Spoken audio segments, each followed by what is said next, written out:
Greetings everybody and welcome. In this video I will be teaching you how to use Mullvad VPN on an iPhone. So this is actually pretty simple. Now what you need to do is simply search Mullvad VPN onto your iPhone device and it should look something like this.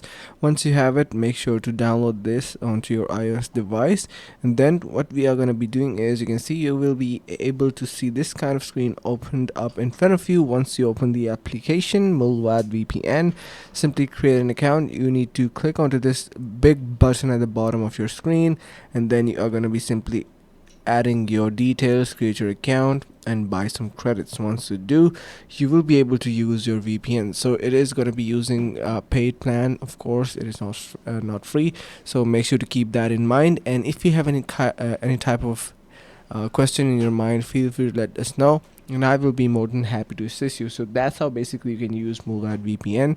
Make sure to subscribe. See you guys in the next video.